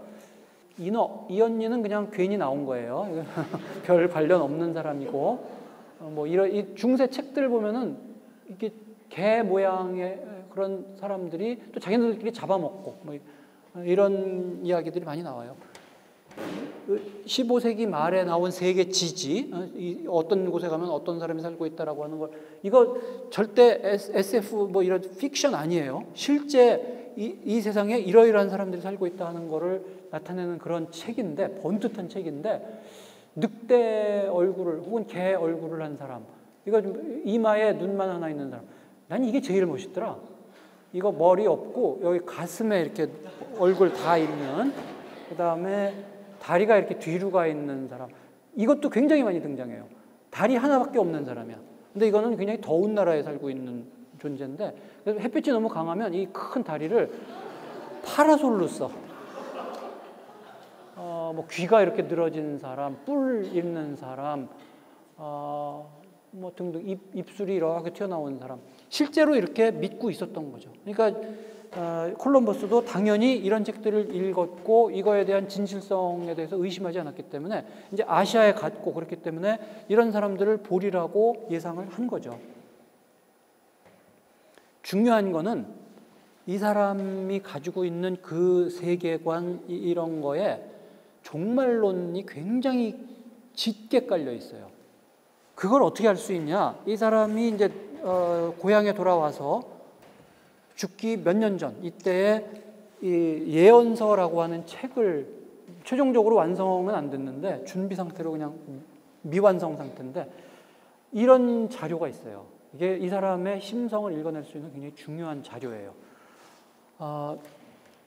여러 자료들, 자기가 읽은 뭐 성경도 있고 뭐 중세 철학자도 있고 여러 책에서 일종의 앤솔로지죠. 중요한 내용들을 이렇게 끄집어내서 발췌를 해가지고 이렇게 배치를 하고, 어떤 카테고리를 잡아서 배치를 하고 중간에 가끔 이 코멘트를 하고, 아마도 이 사람은 인류 역사를 쫙 길게 설명하는 대서사시를 쓰기 위해서 자료집을 준비하고 있었다라고 이제 학자들은 해석을 합니다. 이거를 통해서 이 사람의 세계관을 보면은 쉽게 말해서 점성술적이에요. 점성술이라는 거 알죠? 하늘을 잘 봐. 그러면은 이 세상 돌아가는 걸 알 수 있어. 그게 어떻게 가능하죠? 하늘의 세계와 땅의 세계가 서로 조응하고 이게 함께 가기 때문에 하늘을 이렇게 잘 보면은 내년에 뭐 저 흉년이 들겠네, 뭐 이런 것도 읽어낼 수가 있고. 근데 이제 그렇게 스케일이 작은 점성술사는 그 정도밖에 못 읽어. 몇 년 뭐 이런 거밖에 못 읽는데, 정말 위대한 점성술사는 인류 역사를 읽어내겠죠. 세계의 민족들이 보통 이제 성서나 뭐 이런 거 되게 7이죠. 7개의 민족이 이렇게 나오고, 뭐 페르시아 무너지고, 뭐 나오고, 바빌론 뭐 그다음에 뭐 나오고, 그런 다음에 이슬람이 흥하고, 마지막에 얘네들이 무너지고 이제 인류 역사는 여기서 그친다. 이렇게 해석을 하잖아요. 이게 언제일까를 아는 게 점성술의 최종 도달점이에요. 최고의 이제 그 수준에 오른 사람이면은 인류 역사가 종말이 언제 오느냐를 읽을 수 있어야지. 그거를 콜럼버스는 알아내요. 그런데 벌써 지났어. 150년 뒤라고 자기가 판단을 했는데 이미 지났어요. 무하마드는 693년을 버티지 못한다. 이런 거를 다른 책에서 이렇게 읽어낸 거예요. 693년이니까 언제부터 시작했으니까 앞으로 150년 남았다라고 하는 게 이 사람이 지금 이렇게 자기가 혼자 열심히 공부해서 얻어낸 최종적인 결론이에요. 말하자면 콜럼버스가 보면은 이제부터 마지막 시대, 종말의 시대로 지금 들어가고 있는 거예요. 그 마지막 시대에는 어떤 일이 벌어지냐면 성경에 뭐 예언이 돼 있지. 적그리스도가 나오고 거기에 대항해서 이 선한 사람들이 모여서 어떤 식으로 대응하고 끝내 이기고 뭐 어떤 일이 벌어지고 그래서 마지막 심판이 있고 이런 게 쭉 있잖아요. 그거를 주도할 인물이 마지막 황제인데 그 마지막 황제는 스페인에서 나오리라 라고 하는 것이 스페인 신비주의 종교의 중요한 내용이에요. 당연히 이제 이 콜럼버스는 거기에서 활동하고 거기 수도원 들어가서 공부하고 이러면서 수도원 들어가서 많은 책들을 읽고 이러거든요. 거기에서 지금 이런 걸 배웠겠죠. 이 마지막 황제가 새 예루살렘을 건설한다. 그리고 이 사람이 주도해서 이슬람을 최종적으로 무너뜨리고 그런데 이런 거를 하는 그 전초 단계가 뭐냐면은 구약에서 말한 금광을 얻는 거예요. 금광. 금에 무지무지하게 집착을 해요. 그래서 거대한 금광, 구약의 뭐죠? 솔로몬의 금광, 뭐 이런 게 이제 사람 눈에 안 띄는데 결국은 말세 근처에 대해서 그것이 드러나고 그래서 그렇게 얻은 금을 가지고 십자군을 조직해서 이제 그 이슬람을 공격해서 무너뜨리고 세상 모두가 다 기독교화가 되면은 이제 예수가 내려와서 선한 사람들은 다 에덴 동산으로 간다. 이렇게 자기가 그 시대를 이제 꾸린 거고 꾸며낸 거고 자기가 지금 그 시대 즈음에 그런 인물이고 자신이 말하자면은 지금 그런 거를 신의 역할을 맡아서 하는 그런 인물이에요. 물론 자기가 최후의 그 황제는 아니지만 황제를 돕는 인물이라는 거예요. 그래서 자기를 아브라함, 모세 이거와 동급으로 여겨 콜럼버스가. 그 마지막 황제가 누구냐? 당시 스페인 왕이라고 봐요. 왜냐하면 그 이사벨라하고 이사벨라의 그 남편 페르난도가 공동 왕이죠 당시. 스페인에 이게 두 왕이 있는데 그 중에 이 남편 왕, 이 사람이 마지막 황제다. 왜냐하면은 나의 계획을 승인해 준 거로 봐서. 그래서 내가 아시아의 동쪽 끝에 가서 금광을 발견하고 에덴 동산을 발견하고 이거를 이렇게 추동하는 그런 인물이라고 지금 판단을 한 거예요. 그 중에서도 특이한 게 이제 3차 항해예요. 아까 이제 3차 항해가 좀 특이할 거라고 얘기를 했죠. 1차 항해에서 과연 신의 뜻대로 아시아를 발견하고 왔어. 자기가 그렇게 믿어. 두 번째 갔는데 금광이 안 보여. 그런데 세 번째 항해를 할 때 뭔가 이 사람의 머리에 떠오르는 게 있어. 3이라고 하는 수의 그 신비로움, 삼위일체 뭐 이러잖아요. 아, 세 번 또 이렇게 해서 세 번 만에 하느님이 나에게 금광을 열어주시겠구나 라고 이제 확신을 해. 그래서 금광을 찾으러 가려면은 좀 특이한 코스로 이렇게 가야 된다고 이제 생각을 하는 거예요. 당시 유럽에서 금광이 없어요. 유럽 내에는 거의 없어. 금이 안 나. 금은 다 아프리카에서 이렇게 들어오고 있었거든요. 그래서 금이 무엇인가라고 하는 또 독특한 그 이론들이 있어요. 금이란 굉장히 고귀한 물질이죠. 가장 고귀한 게 뭐냐면 햇빛 아니에요. 햇빛이 응축된 게 금인 거야.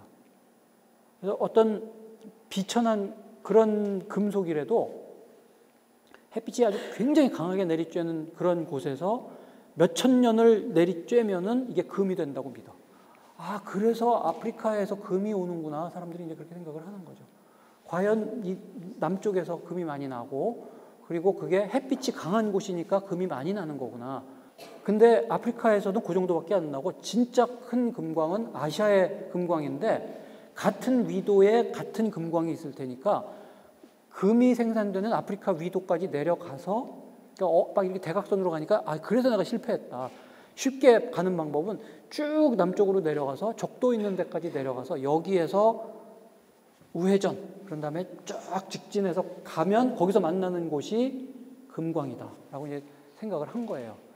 그래서 내려갔어. 그래가지고 이제 적도로 갔죠. 적도 근처까지 내려갔어요. 적도는 어떤 바다죠? 무풍지대, 바람이 안 불어. 그게 범선의 시대에 가장 위험한 곳이에요. 바람이 안 불면 죽어요. 먼 바다로 나갔는데 일부러 거기를 찾아간 거야.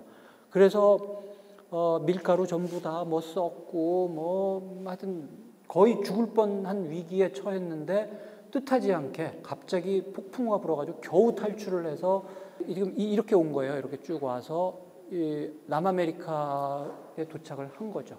자기가 남미에 도착했다는 건 물론 이제 모르죠. 이 근처에 왔어. 와서 요 근처를 와서 보니까 산이 보여요. 근데 이렇게 3개야, 산봉우리가. 과연 하느님이 무엇인가를 보여주시는 거구나. 항상 상징으로 이렇게 딱 삶을 보여주시는 거구나. 그래서 이 지명을 트리니다드라고 이제 붙여요. 저희가. 트리니티, 삼위일체라는 뜻이죠. 근데 그렇게 보려고 하니까 그렇게 보이지, 요즘 사람은 거기서 이렇게 보면 뭐가 셋이야? 희미하대요. 그게 자꾸 보려고 그러면 그렇게 보이는 거야. 이 근처에 왔을 때 뭔가 특이한 사고방식을 이제 많이 하죠. 막 계속 그런 신비주의에 쌓여있고 너무 큰 열망을 가지고 있고 이러니까 저 나름대로 이제 뭐 이상한 그런 생각을 하는 거야. 지상 낙원의 입구를 발견했다고 믿어요. 여기가 오리노코 강이에요. 그래서 물이 막 바다로 막 엄청난 민물이 내려와. 저희가 배를 타고 이렇게 그 근처를 가서 보니까 저쪽에 이제 육지도 보이고 이러는데 바다 색깔이 이상하다. 그래서 물을 이렇게 떠서 보니까 이게 민물이야, 민물. 아니 어떻게 이렇게 엄청난 민물이 바다로 밀려오지? 그때 이 사람의 이제 머릿속에서 막 돌아가는 게 다시 또 성경이야. 성경에 에덴 동산 그 설명 부분에 어떤 얘기가 나와요? 거기에 강이 4개가 나오죠. 뭐 비손강, 무슨 강, 무슨 강, 무슨 강. 세계의 모든 물의 근원이 그 4개의 강이야. 성경적인 어떤 해석에 의하면 그 물이 에덴 동산에서 이렇게 나온 다음에 땅 속으로 들어가. 그래서 땅 속에서 흘렀다가 이제 가지를 쳐서 이렇게 나오는 게 이 세상의 모든 강이다라는 게 이제 중세 성서 지리학적인 해석이거든요. 근데 이 사람이 그 중에 하나는 바다로 이렇게 들어가는 거구나. 그러니까 이 엄청난 물이 이렇게 바다로 들어왔구나. 다시 말해서 요 너머가 에덴 동산이구나. 드디어 인류의 그 종말의 시대에 이제 에덴 동산이 여기다라고 하는 거를 하느님이 나에게 알려주시는 거구나라고 이제 스스로 판단을 하죠. 그러면서 약간 에로틱한 또 역사 해석을 해. 자기가 이렇게 항해를 하면서 보니까 그럴 리는 없는데 이상하게 느낌이 자꾸 배가 어디로 이렇게 올라가는 느낌을 받아요. 지 느낌에. 이상하다. 왜 배가 자꾸 이렇게 그냥 쭉 바다를 가는 게 아니라 자꾸 이렇게 올라가지? 라고 생각을 해서 그 당시에 자기 나름대로 이 지구의 모습을 약간 수정을 하는 게 뭐냐면은 지구는 완벽한 구가 아니구나. 이렇게 둥그런데 일정 부분이 이렇게 올라와 있구나. 항상 가치가 높은 부분이 조금 올라와 있죠. 그래서 서양배 알아요? 서양배? 우리나라 배는 이렇게 둥그렇지만 서양배는 이렇게 그 위에 꼭지가 이렇게 있죠. 요런 모양이다. 그래서 자기가 지금 요 위를 올라가고 있다. 하느님이 에덴 동산을 만들 때 다른 곳보다는 조금 높게 이렇게 그 도드라지게 만들고 거기에 에덴 동산을 둔 거다. 그래서 그거를 서양 배라고 해석을 했다가 그 다음에 여자의 가슴 모양이다. 지구는. 그래서 그 젖꼭지가 에덴 동산이다. 라고 해서 내가 지금 거기를 가고 있다라고 굉장히 기이한 그 서술을 하고 있어요. 그래서 이제 이런 뭐 텍스트 분석하고 하는 사람은 콜럼버스 이놈 봐라 이거. 에덴 동산 뭐 이런 여성성으로 파악하고 유럽의 어떤 이런 어그레시브한 남성성의 뭐 공격 어쩌고 이런 식으로 이제 좀 섬세하게 읽어내는 학자들도 있어요. 그럼 그건 넘어가고. 이제 자기는 드디어 에덴 동산을 본 거야. 직접 보진 않았지만 입구까지 드디어 도달한 거야. 그래서 교황한테도 내가 지금 에덴 동산 그 예견되어 있던 거 드디어 봤습니다. 뭐 이런 서한도 하고 에덴 동산에서 시작된 인류사가 에덴 동산으로 다시 돌아가는데 과연 종말의 시대에 여기까지 왔다라고 자기가 판단을 한 거죠. 이 사람이 지금 이런 특이한 이런 사고방식을 가지고 있다는 걸 보여주는 또 특이한 사례 중에 하나가 이 사람의 서명이에요. 나중에 나이 들어서 서명을 굉장히 특이하게 이렇게 SAS, XMY 그 다음에 이거 크리스토퍼 페렌스 이건 이제 약자예요. 이런 식으로 다 이제 삼위일체와 관련이 있죠. 항상 삼각형이고 이게 뭐냐? 밑에는 정확해요. 이거는 크리스토퍼는 그리스도고 페렌스는 이렇게 영어로는 bear 이렇게 안아서 옮기는 예수를 옮기는 사람이라는 뜻이에요. 밑에는 이제 자기 이름을 그런 식으로 재해석을 했는데 이 위에 이건 뭘까? 뭐 여러 가지 설이 한 열 몇 개 있어요. 근데 누구도 모르지. 제일 그 많이 거론되는 것 중에 하나가 예컨대 뭐 이런 거야. 세르부스 말티시미 살바토리스 그리스테 마리아 예수. 가장 고귀한 구세주이신 그리스도 마리아 예수의 종 크리스토퍼 페렌스. 뭐 하는 식의 이런 식으로 해석을 합니다. 이런 거를 보면 하여튼 이 나이가 들면은 이 사람은 이제 완전한 신비주의자로 지금 가고 있는 거지. 이런 식의 세계관, 종교적으로 이 세상을 해석하고 그래서 이제 바깥으로 나간 게 단지 돈을 벌기 위해서 나간 게 아니라 세계사적인 어떤 그러니까 종교적인 세계사적인 미션 이거를 가지고 에덴 동산을 발견하기 위해서 지금 나간 거예요. 그렇지 않았으면은 이렇게 위험한 항해를 못 해요. 돈 벌기 위해서 자기 목숨 버려가면서 이렇게 못 해요. 이 사람이 이렇게 저 먼 바다로 이렇게 나가도록 밀어붙인 그 추동력 중에 분명히 세속적인 부자가 되려는 욕망도 있지만 동시에 이와 같은 아주 지극한 기독교적인 심성, 이게 함께 어우러져 있다는 걸 우리가 알 수가 있어요. 이런 세계관이 그 이후에도 계속됐을까? 아니죠. 콜럼버스 이후에는 바뀌죠. 더 이상 이런 식으로까지 세상을 파악하지는 않잖아. 근대에 들어와서는 세계관이 많이 변화해요. 그래서 이제 종교적 해석 대신에 과학이 종교를 대신하는 경향도 굉장히 강하고 국가 같은 것이 굉장히 큰 영향을 미치고 이제 우리가 이렇게 이야기를 할 수 있을 것 같아요. 그래서 이제 콜럼버스에 대한 이야기를 여기서 잠깐 접고 그 이후에 유럽의 세계관이라고 그럴까? 이런 것들에 대해서 좀 이야기를 해보도록 할게요. 하나는 우리 로빈슨 크루소식의 세계관 이런 걸 한번 생각해 볼 수 있을 것 같아요. 로빈슨 크루소 다 알죠? 로빈슨 크루소는 영국인이죠. 영국이 아주 한참 지금 막 그 세계로 뻗어나갈 그 시대의 소설이에요. 영국의 중산층 출신. 그래서 그 중산층에 대한 자부심이 대단해. 우리는 귀족처럼 그렇게 오만한 인간도 아니고 그렇다고 해서 서민들처럼 고생하고 이런 것도 아니고 안온한 삶을 살면서도 교양을 갖춘 그리고 이 세상을 향해서 이렇게 나아가는 어떤 그런 다이나믹한 그런 계층이다 라고 하는 그 자부심을 굉장히 강하게 가지고 있어요. 근데 그러면은 그렇게 지금 뭔가 큰 성취를 이루고 이런 사람들이라면은 그냥 런던에서 행복하게 잘 살면 되잖아. 그와 같은 거를 그냥 단순하게 받아들이는 게 아니라 바깥으로 나가죠. 오히려 목숨 걸고 바깥으로 나가서 과연 우리가 그와 같은 부와 교양을 갖춘 이 세계 최상층의 어떤 그런 존재인가 하는 거를 자기 스스로 확인을 하잖아요. 이제 그런 소설이라고 보통 이제 흔히 이야기를 하죠. 이 세계를 직접 직면하고 경험을 해요. 되게 이제 이런 틀을 많이 사용을 하지. 그러니까 부처도 왕궁에 있다가 그냥 그대로 있으면은 그냥 그 존재로 말겠지. 그런데 이 세상에 나와서 이 세상의 모든 고통 이런 거를 실제로 다 경험을 하고 무엇인가 깨닫고 다른 존재로 거듭나잖아요. 혹은 돈키호테, 좀 성격은 다르지만 돈키호테 역시 자기가 가지고 있는 어떤 그런 세계관, 시각 이런 거를 가지고 직접 말 타고 이 세상을 두루두루 돌아다니면서 이 세상을 직접 경험을 해. 뭐 이런 식의 그 틀들이 이제 많은데 말하자면 이제 로빈슨 크루소도 그런 식이죠. 영국 중산층의 일종의 대표 선수인 로빈슨 크루소라고 하는 인물을 정해서 이 사람이 그냥 거기서 살고 마는 게 아니라 먼 세계로 경험을 하러 나가. 홀로 고립된 생활을 하죠. 그런데 이 사람 혼자 살지만 사실은 정말 혼자인 건 아니야. 유럽 문명의 모든 요소들을 다 가지고 있어요. 물질적으로는 총, 화약, 지도, 나침반, 뭐 심지어 강아지, 그다음에 정신적인 거로는 뭐 기독교, 문자, 달력 뭐 이런 거를 다 가지고 있잖아요. 말하자면 지금 이 사람은 유럽 문명의 대표 선수야. 유럽 문명의 대표 선수로서 낯선 환경 속에 이제 집어넣고 말하자면 사고 실험을 하잖아요. 이럴 때 유럽인은 어떤 식으로 대처할까? 유럽 문명은 어떻게 대처할까?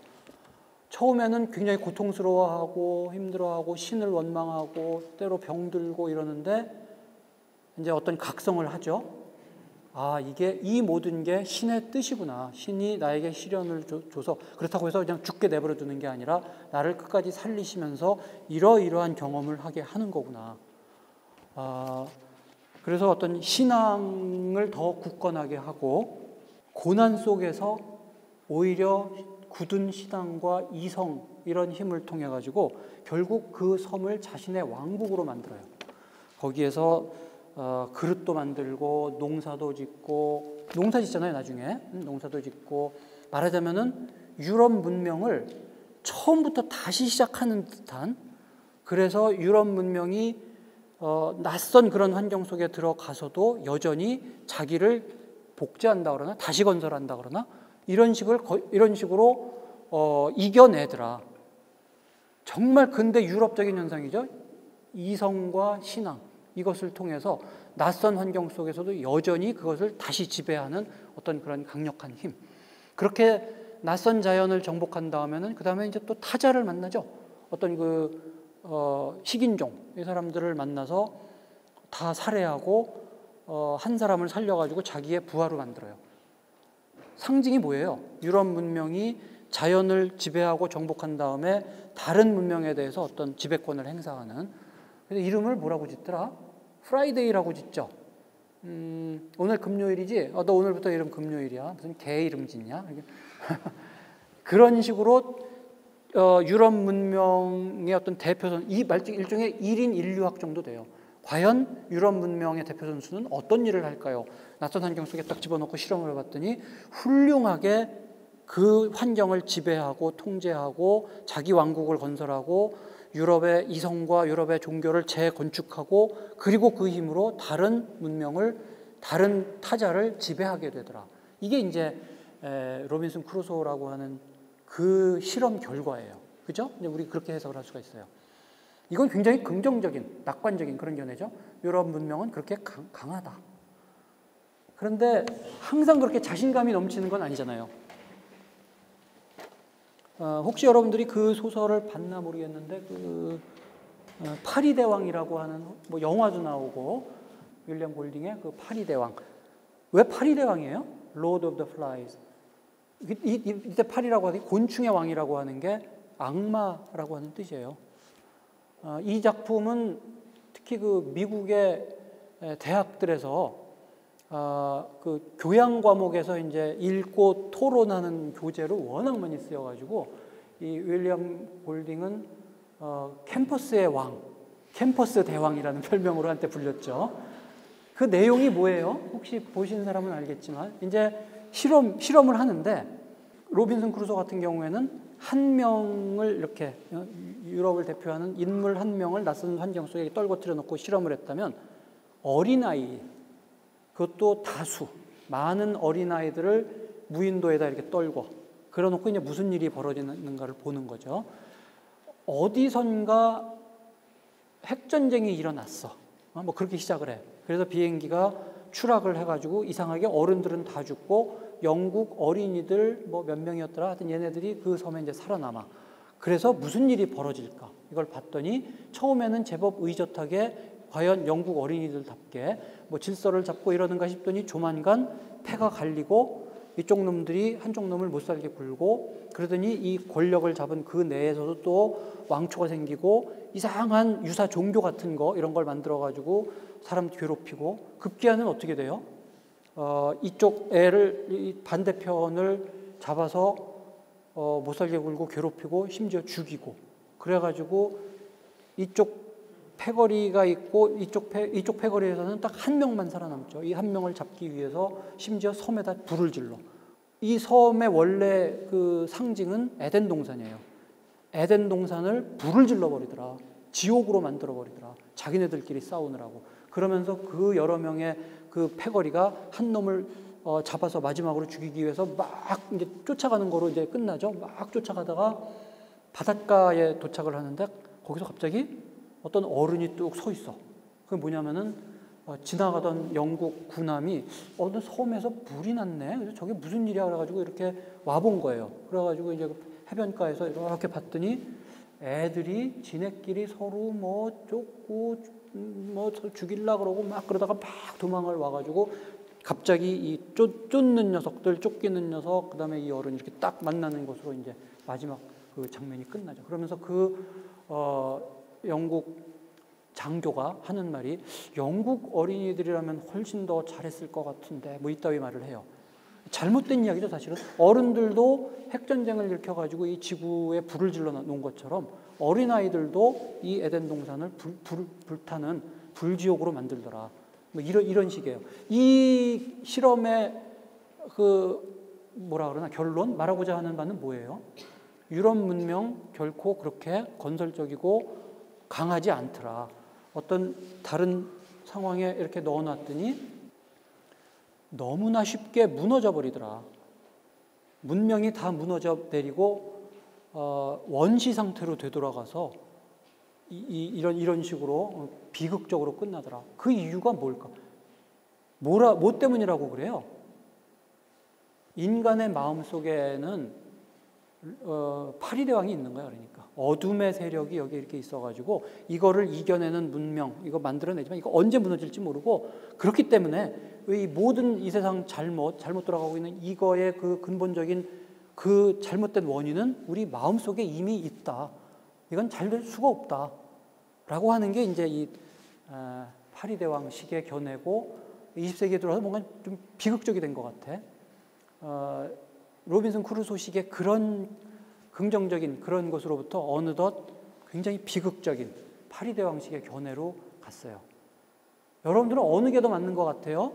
로빈슨 크루소식의 그런 세계관, 이게 더 끌려요? 파리대왕식에 그게 끌려? 혹은 질문을 바꿔서 이 두 개는 다 픽션이죠. 만들어낸 이야기죠. 근데 진짜 어떤 영국의 배가 난파해가지고 무인도에 한 200명 정도의 사람들이 이렇게 또 그 어느 섬에 이렇게 남게 됐다. 무슨 일이 벌어질 것 같아요? 행복하게 그나마 구조돼 올 때까지 잘 이렇게 버티며 서로 도와가며 이렇게 살 것 같아요? 아니면은 서로 치고받고 죽이고 어떤 일이 벌어질 것 같아요? 긍정적으로 끝날 것 같지는 않아요. 네. 여기서 잠깐 요거 결론 이야기하기 전에 그러면은 이게 얼마나 경우에 따라 다르죠. 경우에 따라 다른 그 이야기를 내가 하나 해줄게요. 이런 이야기가 있어요. 어떤 무인도에 2명의 남자와 1명의 여자가 남게 됐다. 어떤 일이 벌어질 것 같아요? 2명의 젊어. 2명의 남자, 1명의 여자. 나라마다 다르다예요. 스페인 사람 2 남자가 결투를 벌인다. 한 놈이 살아남아서 그 여자와 행복하게 산다. 내가 기억하기로는 그래. 이탈리아인이라면 다음날 결투 벌이기로 했는데 여자가 그날 전날 밤에 자기가 마음에 드는 남자가 있어. 그래서 다른 녀석을 독살했어. 그래가지고 제일 좋은 케이스는 프랑스 같아요. 셋이 적당히 행복하게 잘 산다. 어떻게 하는 건지 잘 몰라. 그냥 하여간 셋 다 행복하게 잘 살아. 제일 안 좋은 건 영국 같아요. 영국 사람은 누가 소개시켜줄 때까지는 절대 인사를 안 하기 때문에 섬의 3곳에 이렇게 나눠가지고 절대 말 안 섞고 각자 살아간다. 일본 사람이라면 남자가 1명 자살해요. 너 나 때문에 너 괴로워하지 마라. 그랬더니 남은 1명의 남자가 너 나 때문에 저 사람이 죽었어. 그랬더니 여자가 너 나 때문에 2 남자가 그래가지고 다시 원래 무인도로 돌아갔다. 이게.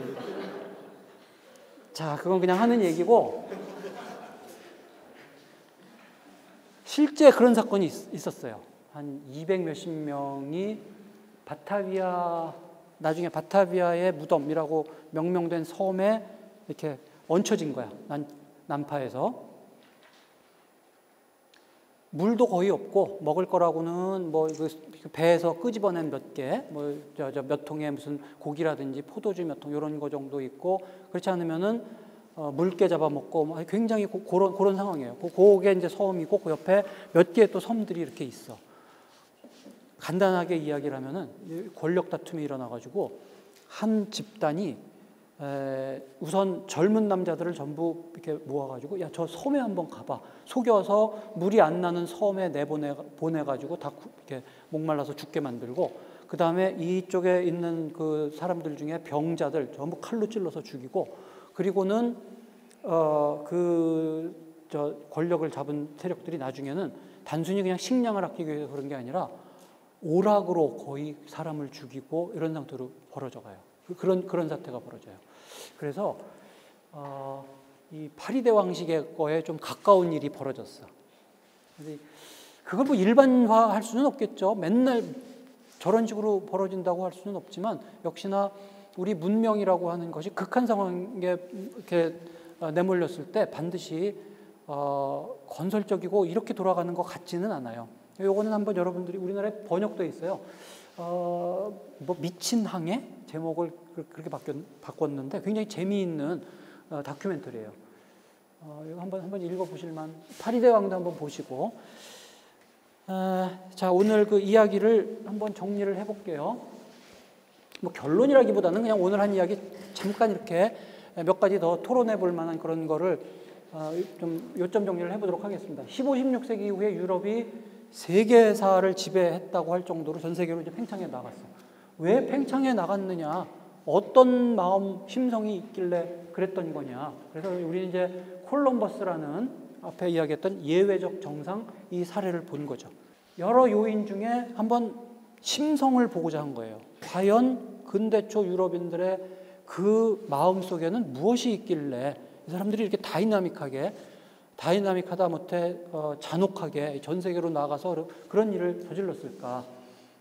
오늘 우리는 주로 종교적 요인을 이야기했는데, 다만 여기서 한 가지 명심해야 될 것은, 내가 오늘 쭉 이야기를 한 건 그게 워낙 새롭기 때문에 그 요인만 이야기했지 100% 종교적 요인이라는 건 아니에요. 그 종교적인 요인과 세속적 요인, 콜럼버스만 하더라도 내가 이 세계사적인 이런 인류 구원의 역사에 중요한 역할을 한다라고 하는, 그게 굉장히 크게 작용을 하지만 동시에 그런 거를 통해서 내가 스페인 돌아가서 귀족이 되고 떵떵거리고 살아야지, 내 아들놈 잘 되게 해야지라고 하는 요소가 분명히 있어요.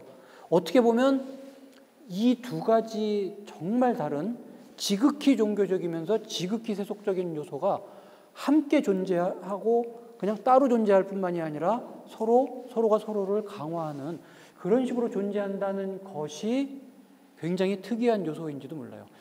종교성과 세속성이 아직 미분리 상태. 오늘날 우리는 종교적인 거는 종교적이고 세속적인 건 세속적인 것으로 이렇게 자꾸 나누어서 그렇게 생각하려는 경향이 강한데, 과거로 거슬러 올라가면은 세속성과 종교성이라고 하는 게 함께 어우러져 있어요. 세속적인 무슨 이야기를 하더라도 종교적인 언사, 종교적인 문법으로 이야기를 많이 하고, 그렇다면 그게 뭘까? 이거는 이제 내가 약간 그 점프를 하는 이야기인지 모르겠는데, 유럽 문명이 그렇게 다이나믹한 그거의 이면에 있는 게 어떤 원죄의식 같은 거 아닐까? 신라권. 우리가 애초에 에덴 동산에서 하느님과 행복하게 잘 살고 있었어. 그런데 결과적으로는 인간의 죄 때문에 우리가 거기서 떨려져 나와서 여기서 이런 고생을 하며 살고 있고, 그리고 지옥에 갈 확률이 높아요. 지옥의 공포, 이런 거 이제 항상 사로잡혀 있어요. 인간을 계속 죄인으로 몰아가. 우리 모두 죄인이야. 다른 문명에서 그렇게 인간은 죄인이다, 우리 죄인이다, 우리 모두 죄인이다, 우리 지옥 간다, 계속 이렇게 하고 있는지 잘 모르겠어요. 어쨌든 유럽 문명은 그게 중세부터 근대 초 혹은 근대가 상당히 진행될 때까지 굉장히 강하죠. 그래서 더더욱 우리는 잃어버린 낙원을 되찾아야 된다. 어떤 그런 강박증 같은 게 굉장히 강하지 않나. 그것을 가서 찾아야 돼. 그리고 그런 것이 역사적으로 지금 이렇게 때가 무르익어서 지금이 바로 그런 때다.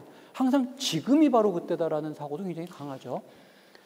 영화를 보면 왜 맨날 그렇게 지금이 종말이고 외계인은 왜 꼭 지금 와서 우리를 못 살게 구는지 모르겠는데, 지금 우리가 바로 그런 위기에 봉착해서 일반 그 요즘에 그런 문화, 민족 문화, 문학 뭐 이런 데서는 이제 되게 그런 식으로 변형되지만, 지금이 바로 그와 같은 때고, 우리가 낙원을 찾아서 지금 나가야 된다고 하는 이런 강박증, 의식 혹은 무의식적인 강박증, 이런 게 유럽인들이 어떤 근대 초에 전 세계로 뻗어나가려는 어떤 그런 심성의 기본 바탕이 아니었을까. 이거는 내가 100% 확신을 가지고 이야기를 할 수는 없지만 한번 이런 생각을 요새 자주 해보게 돼요. 자, 오늘 이제 내가 이야기할 거는 여기서 마치기로 하고요.